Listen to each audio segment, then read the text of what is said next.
জুলাই কারোর বাপ দাদার সম্পত্তি না, এটা মনে রাখতে হবে। সর্বস্তরে ওরা চাঁদাবাজি, টেন্ডারবাজি, সকল প্রকার অপকর্ম করতে। বাংলাদেশ জাতীয়তাবাদী ছাত্র দলের প্রত্যেকটা স্তরে নেতৃত্বে ছিল এবং সামনের সারির যোদ্ধা হিসেবে কাজ করেছে। এনসিপি সব চাঁদাবাজ করতেছে, নাম দিচ্ছে ছাত্র দল, ট্যাগ লাগাচ্ছে আমাদেরকে। কাছে বিভ্রান্তি ছড়াচ্ছে যে ছাত্র দল দুর্নীতি করে। ছাত্র দল দুর্নীতি করে না, আমরা ছাত্র দলটা ছাত্রও। আমরা একটি নিরাপদ বাংলাদেশ চাই, একটি পরিষ্কার স্বচ্ছ বাংলাদেশ চাই। সেই পরিপ্রেক্ষিতে আমরা এখন পরিষ্কার কর্মসূচি পালন করছি, যাতে হচ্ছে আমরা যেহেতু ময়লা করেছি, তো আমরাই আমাদের সকল ময়লা পরিষ্কার করে দিচ্ছি। আপনাদের ময়লা আপনারা পরিষ্কার করছেন? আমরা এখানে যে মিছিল করেছি, ওখানে যে আবর্জনাগুলো হয়েছিল সেগুলো আমরা ক্লিন করছি আর কি। আপনাদের মতো সবার কি আসলে পরিষ্কার করা উচিত কিনা? ছাত্র দলে যারা রয়েছে, হ্যাঁ, সবাই করছে। ছাত্র দলের সর্বস্তরের নেতাকর্মী পরিষ্কার পরিচ্ছন্ন অংশগ্রহণ করেছে। বাংলাদেশ জাতীয়তাবাদী আগামী ভবিষ্যৎ পুরোটি বিএনপির হাতে নির্ভর করছে বলে আমরা মনে করছি। কেননা আগামীর ভবিষ্যৎ, এই যে তরুণের আজকে সমাবেশটা মূলত ছাত্র জনতাকে নিয়ে। আমরা আমাদের এই ছাত্র জনতাই পারে এই বাংলাদেশ একটি সুন্দর সুষ্ঠু বাংলাদেশ নির্মাণ করতে। তারুণের প্রথম ভোট ধানের শীষেই হোক। ধন্যবাদ। শেখ হাসিনাকে নাকি বিতাড়িত করেছে বা দেশ থেকে তাড়িয়েছে এনসিপি, আপনারা কি করেছেন? এটা সম্পূর্ণ এখানে সর্বস্তরের জনগণ ছিল। বাংলাদেশ জাতীয়তাবাদী ছাত্র দলের প্রত্যেকটা স্তরের নেতাকর্মী প্রত্যেকটা ইউনিটে ছিল এবং সামনের সারির যোদ্ধা হিসেবে কাজ করেছে এই ফ্যাসিস্ট খুনি হাসিনা সরকারকে তাড়ানোর জন্য। আর অনেকে বলতে পারে যে এটা হচ্ছে কিছুদিনের দীর্ঘ 17 বছর এই বাংলাদেশ জাতীয়তাবাদী ছাত্র দল নিজের সর্বোচ্চটা দিয়ে এই ফ্যাসিস্ট খুনি হাসিনা সরকারকে বিতাড়িত করেছে। এটা একদিনের ফল না, এটা দীর্ঘ 17 বছর আন্দোলন সংগ্রামের ফল। আসলে কেউ জুলাইকে বিক্রি করে খাচ্ছে। এটা জুলাই কারোর বাপ দাদার সম্পত্তি না, এটা মনে রাখতে হবে। জুলাই কারোর বাপ দাদার সম্পত্তি না, এটা আমাদের মাথায় রাখতে হবে। এটা সর্বস্তরের জনগণ এটার অংশীদার আছে। কেননা একটা ছোট শিশু থেকে শুরু করে একটা অনেক মহিলা থেকে শুরু করে পুরুষ, বৃদ্ধ, সকল স্তরের মানুষ এখানে অংশগ্রহণ করেছে। চাঁদাবাজিকে কিভাবে দেখেন? একেবারে চাঁদাবাজি করে গুলশানে ধরা খাওয়া,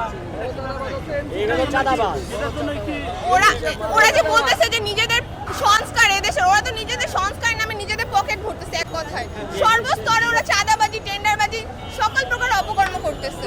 আমরা চাচ্ছি একটি দেশ সুন্দর একটি সুষ্ঠু নির্বাচন চাচ্ছি, যাতে সুষ্ঠু নির্বাচনের মাধ্যমে একটি ভোট অধিকার প্রতিষ্ঠা করতে পারি। জি, আমরা চাচ্ছি, আমরা ছাত্রদল আমরা সকলভাবে প্রস্তুত ছিলাম। আমরা জুলাইয়ে ছিলাম, আমরা প্রত্যেকটা দেশে প্রত্যেকটা ইউনিট থেকে আমাদের ছাত্রদল সক্রিয় ছিল। এবং হয়তো এখন বর্তমানে অনেকে জুলাইটাকে বিক্রি করে যাচ্ছে। ধরেন এখন অনেক দল, নতুন দল গঠিত হচ্ছে, আপনারা বুঝতে পারছেন, নাম উল্লেখ না করি। এখন তারাই কিন্তু চাঁদাবাজ করতেছে, আসলে অনেকেই চাঁদাবাজ করতেছে। এখন দলটা দিচ্ছে আমরা ছাত্র দল, কিন্তু মানুষ জনগণ জানে আমাদের ছাত্রদল এবং বিএনপি কবে থেকে কী ছিল, জনগণের পাশে আছে এবং জুলাইয়ে ছিল কি না আমাদের সোশ্যাল মিডিয়ায় আমাদের প্রমাণ দিতে পারবে। ছাত্রদল প্রত্যেকটা ইউনিট প্রত্যেকটা জায়গা থেকে সক্রিয় ভূমিকা পালন করছে কিনা। আর আমরা বর্তমানে চাই আমাদের তারেক রহমানের নির্দেশে আমরা চাই আমাদের জনগণের নাগরিকদের ভোটার অধিকার আমরা এখন প্রতিষ্ঠা করব।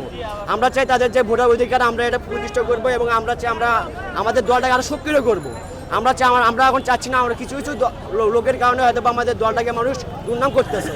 হয়তো অনেক জায়গা থেকে অনেক কিছু আছে, ছাত্রদল নাম ভাঙে খাচ্ছে, এখানে তো আমাদের বিএনপি কোনো করার কিছু না।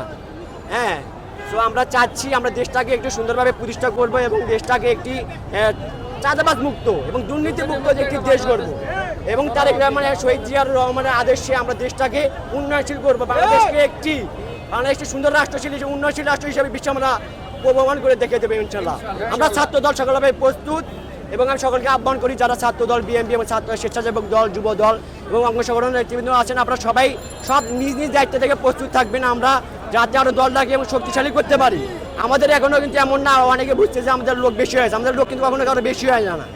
হ্যাঁ, আর এনসিপি তো আপনারা দেখতেছেন এটা নতুন একটি দল, জুলাইয়ের পরে নতুন দল করছে। এটা স্বার্থের জন্য তাদের দলটাকে করতেছে। যেখানে থেকে 10 লাখ টাকা একটা চাঁদাবাজ, আমরা দেখলাম 10 লাখ টাকা চাঁদাবাজ, যেখানে দেখলাম এনসিপি সব চাঁদাবাজ করতেছে, নাম দিচ্ছে ছাত্র দল। এই 2-3টা একটা চাঁদাবাজ করতেছে, নাম দিচ্ছে এই ছাত্র দলের ট্যাগ লাগাচ্ছে আমাদেরকে। মানে এটা জনগণের কাছে বিভ্রান্তি ছড়াচ্ছে যে ছাত্র দল দুর্নীতি করে, কিন্তু না, ছাত্র দল দুর্নীতি করে না, আমরা ছাত্র দলটা ছাত্রও। আমরা চাই দেশকে শক্তিশালী করতে এবং দেশকে দুর্নীতিমুক্ত করতে এবং চাঁদাবাজি করতে এবং আমাদের যে ভোটার অধিকার এটা প্রতিষ্ঠা করতে। এবং ইনশাআল্লাহ আমি আমার ভোটার, আমি আমার জীবনের প্রথম ভোট ধানের শীষে দিব এবং আমি চাই আহ্বান করতেছি প্রত্যেকটি নাগরিক আপনার সবাই ধানের শীষে ভোট দেবেন। তারেক রহমানের হাতকে শক্তিশালী করবেন, ম্যাডাম জিয়ার তারেক হাতকেও শক্তিশালী করবেন। আমরা পানি খেয়েছি, আমরা স্যালাইন খেয়েছি, তো এই খোসাগুলো না আমরা তো দূরে ফেলতে পারিনি, আমরা আমাদের জায়গায় রেখেছি এবং পরবর্তী সময় সেই জায়গাটা আমাদের পরিষ্কার করা আমাদের কেন্দ্রীয় নির্দেশ ছিল এবং এটা আমাদের ছাত্রদলের বার্তা যে আমরা আমাদের জায়গা, আমাদের পাশাপাশি আমাদের পরিবেশ আমরা সচেতন, আমরা পরিষ্কার রাখতে চাই, এটাই আমাদের বার্তা ছিল যে তোমরা তোমাদের পরিবেশ সুন্দর এবং পরিষ্কার রাখো। আচ্ছা, সেক্ষেত্রে কি কি পরিষ্কার করবেন? এই যে আমাদের খাবারের খোসা, প্যাকেট, পানির বোতল, স্যালাইনের প্যাকেট, বাদামের খোসা, এগুলো আমাদের পরিষ্কার করেছি, আমরা নিজেরাই নোংরা করেছি, আমরা আমাদের জায়গাটা পরিষ্কার করে বার্তা দিয়েছে যে আমরা আগামী সুন্দর একটা বাংলাদেশ আন্দোলন তো আমরা করেই যাচ্ছি। আমি নির্বাচন বিষয়ে কিছু কথা বলতে চাই ডক্টর ইউনূস সাহেবকে। উনি বাংলাদেশের না, উনি গোটা বিশ্বের একজন সম্মানিত ব্যক্তি। উনি মুখে বলেই যাচ্ছেন নির্বাচনের কথা যে কিছুদিনের ভিতরেই বা ফেব্রুয়ারির ভিতরেই নির্বাচনের ইশতেহার ঘোষণা করবেন। আমরা বাংলাদেশ জাতীয়তাবাদী ছাত্র দলের পক্ষ থেকে স্পষ্ট বলতে চাই, আপনি দিনক্ষণ দিন পদে ইশতেহার, নির্বাচনের ইশতেহার সুস্পষ্টভাবে বাংলাদেশের জনগণের সামনে উপস্থাপন করবেন। যাকে ভোট দিয়েছি তাকে হয়তো বা আমরা পিএর পদ্ধতির মাধ্যমে ভোট দিয়েছি, কিন্তু সাধারণ জনগণ তাকে চায় না, এরকম নানা ধরনের সমস্যার সৃষ্টি হতে পারে, এই জন্য পিএর পদ্ধতি আমরা সাপোর্ট করছি না। শুনেন ভাই, আমাদের ছাত্র দলের শতাধিক নেতাকর্মী নিহত হয়েছে এবং সেটা উপলক্ষে আমাদের দেশনায়ক তারেক রহমান একটা অনুষ্ঠান করেছে, যারা শহীদ হয়েছে শহীদ পরিবারদেরকে নিয়ে আমরা একটা অনুষ্ঠান করেছি। সেখানে আপনারা হয়তো দেখেছেন আমাদের কতজন শহীদ হয়েছে।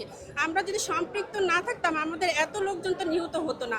আমাদের আহত অনেকজন এখনও হসপিটালে আছে, এখনও অসুস্থ অবস্থায় আছে, তাদের চিকিৎসা চলমান। দেশনায়ক তারেক রহমান তাদের দায়িত্ব নিয়েছেন, তাদের ফ্যামিলির দায়িত্ব নিয়েছেন এবং আমি ব্যক্তিগতভাবে আমি নিজেও আহত হয়েছিলাম, আমি নিজেও সংগ্রামে অংশগ্রহণ করেছিলাম। আমাদের সকল নেতাকর্মী আমরা প্রথম দিন থেকেই আমরা অংশগ্রহণ করেছি। আমরা 144 ধারা ভেঙে প্রথম ছাত্র দলের মিছিলে কিন্তু গিয়েছিল। আগামীতে আমরা প্রথমত চাই যে আমরা যাতে আমাদের ভোটের অধিকারটা ফিরে পাই, আমরা আমাদের নেতা নির্বাচন করব ভোটের মাধ্যমে সুষ্ঠু গণতান্ত্রিক উপায়ে এবং একটি সুন্দর বাংলাদেশ আমরা উপহার চাই। সমাবেশের মধ্য দিয়ে আমরা বার্তা দিতে চাচ্ছি, যত ফেসিবাদী আসুক না কেন আমরা সবসময় সোচ্চার থাকব এবং সকল অন্যায়ের বিরুদ্ধে আমরা প্রতিবাদ করব, জনগণের ন্যায্য দাবি আদায় করব। আজ এই ঐতিহাসিক ছাত্র সমাবেশে ঝড় বৃষ্টিকে উপেক্ষা করে ছাত্র দলের নেতা কর্মীরা রাজপথে অবস্থান গ্রহণ করেছে এবং আজকে আমাদের প্রধান অতিথি বিএনপির ভারপ্রাপ্ত চেয়ারম্যান জনাব তারেক রহমানের বক্তব্যের মাধ্যমে আমরা আগামী